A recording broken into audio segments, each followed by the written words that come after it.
Bom, a Liga Neo Egoísta acabou em Blue Lock e, como eu falei que ia fazer, eu tô aqui pra gravar um vídeo pra gente comentar um pouco sobre tudo o que aconteceu, fazer uma análise um pouco mais profunda de alguns momentos marcantes dessa liga, alguns personagens e conversar em geral sobre tudo o que aconteceu nessa liga, né? Nesse arco da história. Eu vou citar a minha visão geral sobre tudo, os pontos positivos e os pontos negativos do que eu achei. Na data que eu tô gravando esse vídeo, a gente infelizmente teve um adiamento de capítulo, então a gente acabou não tendo ainda o que aconteceu com o Manshine e o Barsha na última partida deles, mas é irrelevante porque eu vou citar aqui, porque eu não vou me aprofundar detalhadamente nesse aspecto, a gente vai conversar mais sobre outras coisas. Então, tanto faz o que aconteceu naquela partida. Por isso a gente já consegue conversar sobre o arco de maneira efetiva, mesmo aquela partida não tendo sido terminada ainda. Então vamos direto pro vídeo. Eu quero começar falando sobre o que eu achei sobre o arco da Liga Neo Egoísta como um todo. É um arco que tem um começo muito bom, ele tem um começo que te anima bastante, porque você tem ali o momento em que o Ego vai chamar os mestres para apresentar eles, o momento em que cada um escolhe o seu time, esse tipo de coisa, ver a decisão do Isagi, principalmente, sobre ir pro Bastard, e esse tipo de coisa. Depois a gente tem a volta do Kunigami e a introdução do Kaiser, até que as partidas começam. Eu diria que as partidas da Liga Neo Egoísta foram um divisor de águas em muitos aspectos, mas isso se deve por um outro motivo que eu vou citar mais nos pontos negativos. A minha opinião geral sobre as partidas é que elas foram boas, mas obviamente não foram as melhores da obra, na minha opinião.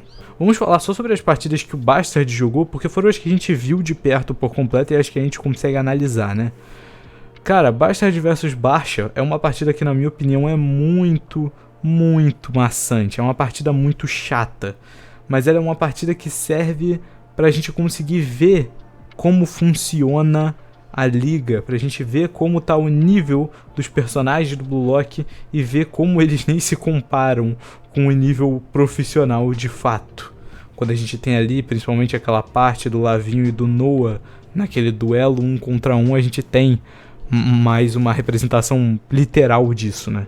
Se a partida do Bastard e do Barsha é entediante, a partida do Manshine e do Bastard supera ela em quase todos os aspectos, porque é nessa partida que o protagonismo volta de verdade pros membros do Blue Lock, e a gente consegue ver como um todo essas rivalidades voltando, né?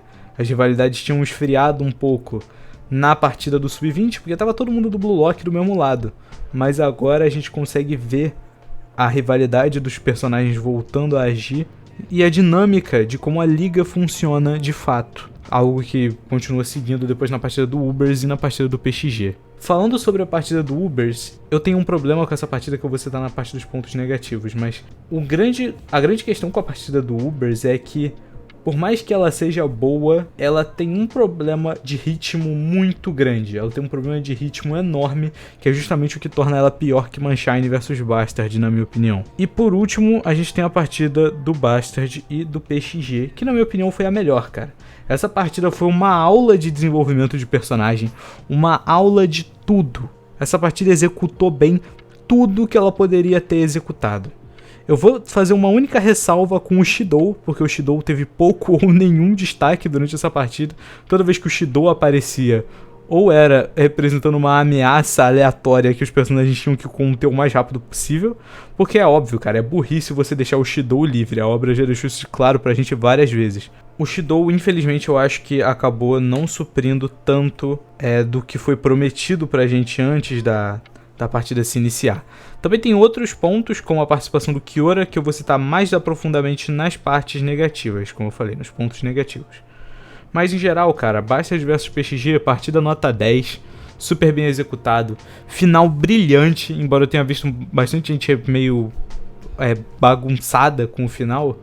Cara, o final da partida do Bastard vs PXG é extremamente conciso, faz sentido com o que a gente tinha dos personagens até agora. A partida também deu o desenvolvimento pro Isagi, pro Kaiser e pro Rin que eles precisavam, porque a situação dele estava bem crítica como personagem, mas isso foi felizmente corrigido nessa partida. Então, no geral, Bastard vs PXG é uma das melhores partidas. Eu diria que num conjunto da obra só fica atrás de Blue Lock versus Sub-20, porque, bom, é um arco inteiro para aquela partida, né? Mas vamos ver o que a gente pode estar vindo aí na Copa, né? Se é que o próximo arco é a Copa, né? Tem isso também. Outras coisas que eu gostaria de citar sobre visão geral do arco, a gente pode mencionar sobre a importância que esse arco tem para a história, porque além dele trazer muito desenvolvimento para os personagens, ele também expande muito o universo de Blue Lock, porque ele introduz os jogadores mundiais, ele introduz os mestres, ele introduz muitos conceitos que são bem importantes. Eu vou citar isso mais a fundo nos pontos positivos. E também eu quero mencionar que é um arco bem experimental, não no sentido de narrativa ou no sentido de formato do arco, mas eu sinto que a quadrinização da Liga Neo Egoísta, e isso é um conceito que eu não discuto muito aqui no canal, eu sinto que a quadrinização do mangá da Liga Neo Egoísta foi experimental por parte do autor, porque ele queria testar coisas que ele pode estar querendo aplicar na Copa com mais frequência. E eu sinto isso por alguns motivos. A gente tem alguns exemplos, como por exemplo, os gols da partida do Manshine contra o Bastard, que você tem meio que a câmera, entre aspas, na bola e indo, ponto de vista na bola, e várias páginas duplas em sequência da bola indo até o gol. Todos os gols do jogo do Manshine foram feitos dessa forma. Você também tem os gols do jogo do Bastard do PXG, que pegam uma quadrinização muito mais ampla, a gente vê muito mais o cenário como um todo na hora que o gol é executado. Então eu acho que o autor pode ter testado as coisas, testado esse tipo de dinâmica nesses jogos, para ver como seria aceito pelo público, para ver como ficaria na prática e aplicar isso como um todo durante a Copa, né? Mas agora vamos direto para os pontos positivos. Gastei muito tempo falando sobre visão geral e eu acho que é hora da gente ir para os pontos positivos. Pontos positivos da Liga Neo Egoísta. Nós temos exploração muito boa de muitos personagens. Muitos personagens ganharam seu devido e importante desenvolvimento nesse arco da Liga Neo Egoísta. E esses personagens são personagens que estavam precisando bastante de ter pelo menos um momento de brilho ali, para a gente conseguir ver algo deles. Esses personagens foram o Isagi, o Rin, o Kaiser, como eu tinha mencionado anteriormente. O Kaiser é um personagem muito particular, eu quero fazer um vídeo só de análise dele. Eu sei que eu já tô prometendo a análise do Rin. Provavelmente é o... Não deve ser o próximo vídeo de Blue Lock a sair, porque o próximo deve ser sobre os valores. Mas depois desse já deve ter o vídeo da análise do Rin. E depois deve ter um sobre o Kaiser, porque o desenvolvimento que o Kaiser teve é um bagulho completamente absurdo. O Kaiser foi de um dos piores personagens da obra para talvez o melhor personagem de Blue Lock em pouco mais de 5 capítulos de flashback e só da gente ouvindo os pensamentos que ele tem. É uma coisa de maluco, de fato. O Kaiser teve um dos melhores desenvolvimentos de todos. Kaiser, Rin e Saig também teve um bom desenvolvimento, principalmente na partida do PXG e do Bastard.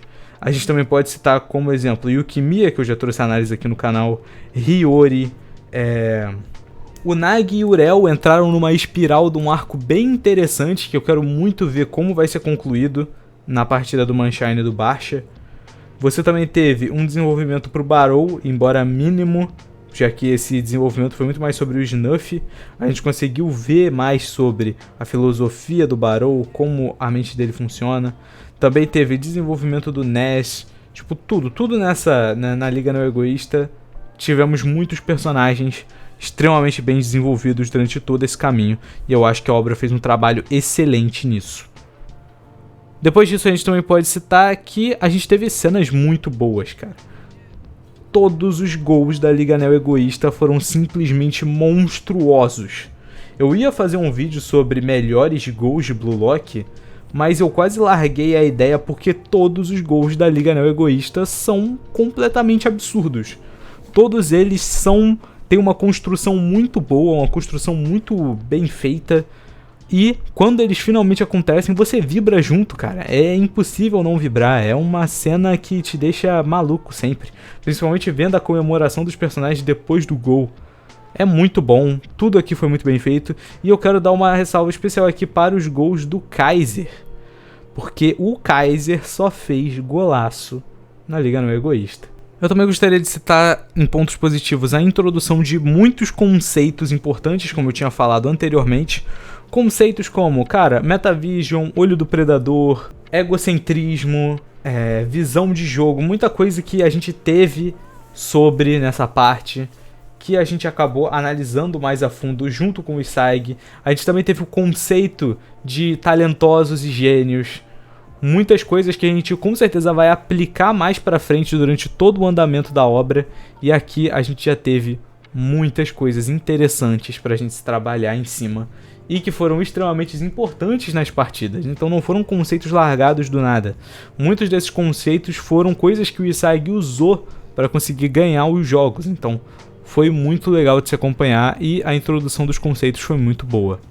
Eu também vou fazer uma última observação nos pontos positivos, que é que o ranking do Blue Lock ficou muito mais otimizado nesse arco do que nos outros. Por mais que nos outros arcos a gente tinha um ranking, nesse aqui, como a gente está trabalhando com valores, com números, a gente está trabalhando com algo mais palpável. Então a gente consegue analisar de maneira mais fria o quanto cada jogador vale e como cada um deles deveria se colocar no ranking, né? Agora vamos para pontos negativos, rapaziada, e aqui é complicado. Eu falei bem da Liga Não Egoísta, eu considero um bom arco, mas na minha opinião esses pontos negativos são extremamente pesados dentro da obra e eu acho que eles deveriam ser vistos o quanto antes. Embora eu acho que um deles seja um problema um pouco inevitável e até um problema um pouco leve comparado ao que a gente teve, mas eu vou citar ele depois. Começando pelos problemas mais pesados, eu quero falar sobre o ritmo esquisitíssimo que algumas partidas tiveram durante a Liga Não Egoísta. Como assim ritmo esquisito?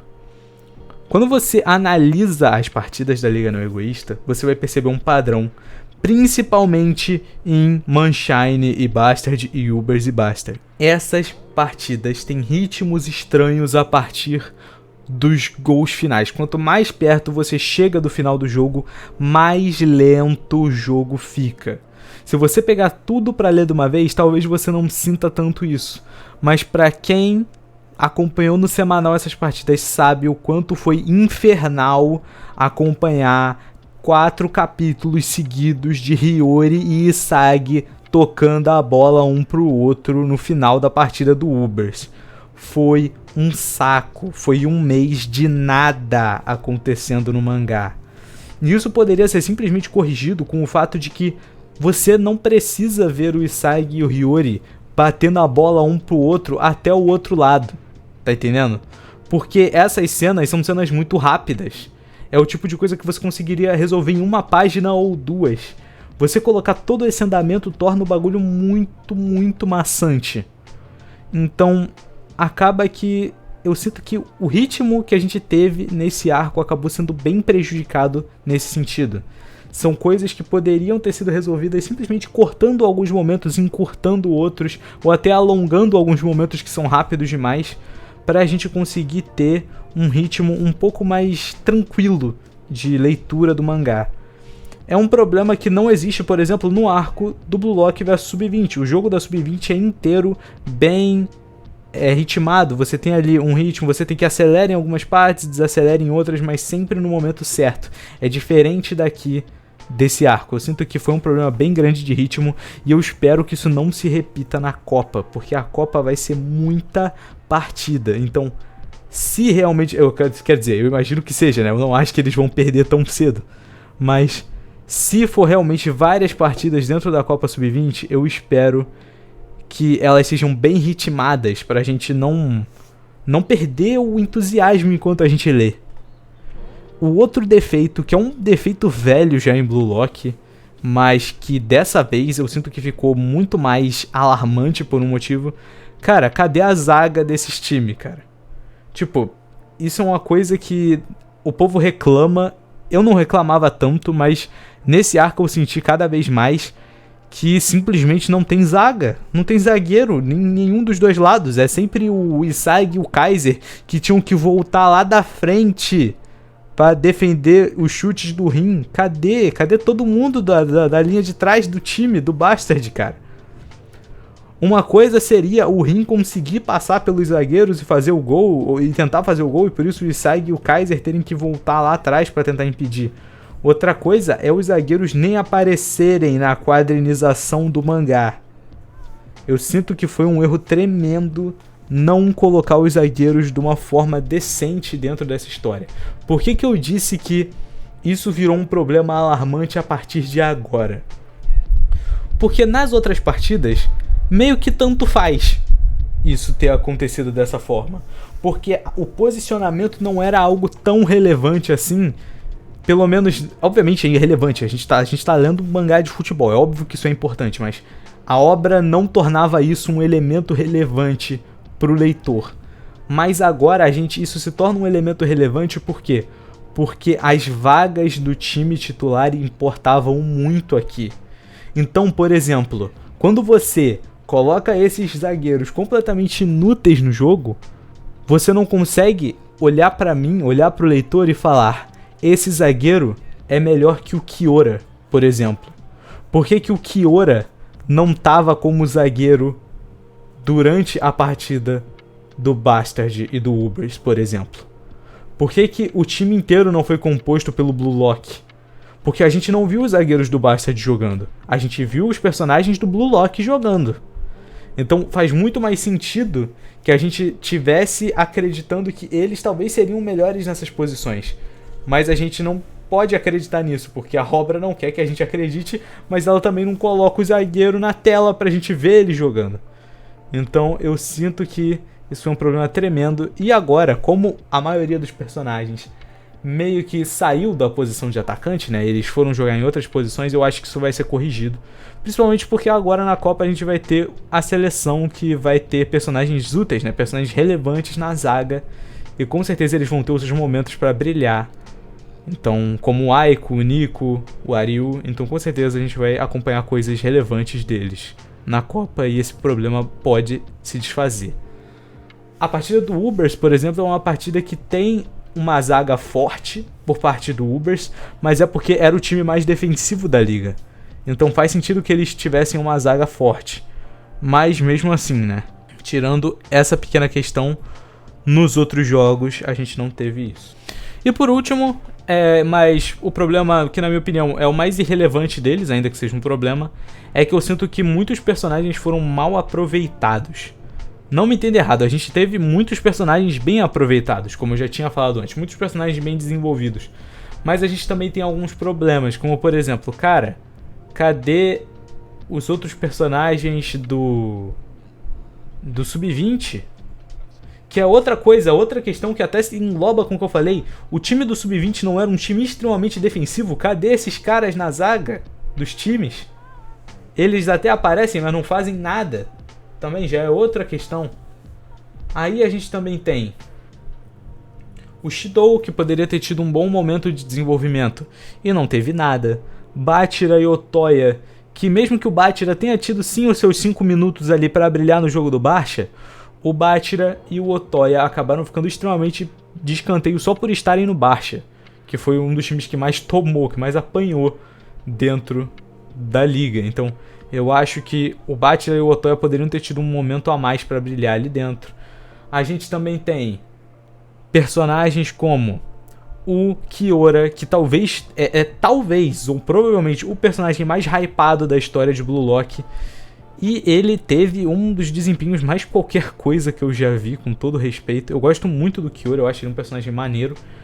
E ele tem uma história simples, não me entenda errado, história simples não é um problema. Porque querendo ou não, a gente tá lendo um mangá relativamente simples, no sentido de que é o mundo real. Então, nem todo mundo no mundo real tem uma história extremamente sofrida que motiva o cara a jogar futebol e esse tipo de coisa. O Kiora é só um cara simples, até onde a gente viu. Então faz sentido que ele tenha uma história simples.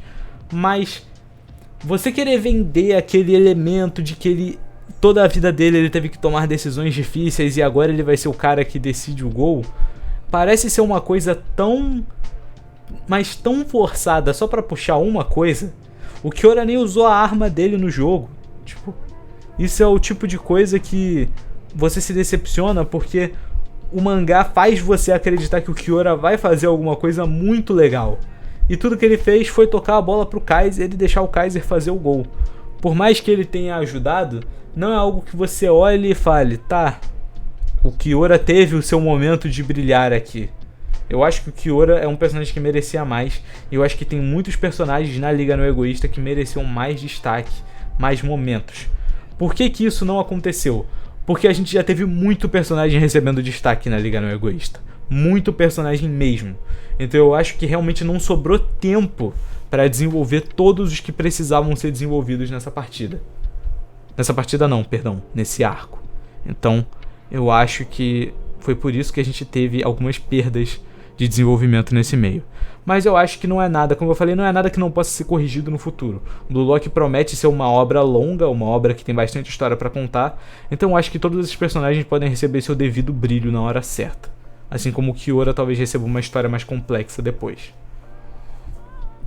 Mas eu acho que foi isso. Considerações finais. Cara, que arco legal. É um arco bom, acima de tudo. Eu acho que é um arco que se manteve consistente. Embora, como eu falei, tenha tido umas oscilações ali de ritmo que tornaram a qualidade um pouco inferior em alguns casos. A qualidade narrativa em si não diminuiu. Continua sendo alta e Blue Lock é uma obra que é legal, é uma obra bem interessante, uma obra que tem muitas qualidades narrativas, senão eu não faria vídeo aqui, né? Então, na minha opinião, eu diria que esse arco é incrível. É um arco que ele tem os problemas dele, mas ainda assim ele é um arco divertido. É um arco que tem muitos momentos marcantes. Com certeza vai entrar para a história do mangá. E eu espero que o arco da Copa Sub-20, ou seja lá qual arco a gente vai ver logo em seguida, seja tão legal quanto esse. Enfim, o vídeo foi isso. Deixa o like, se inscreve, até o próximo vídeo e falou!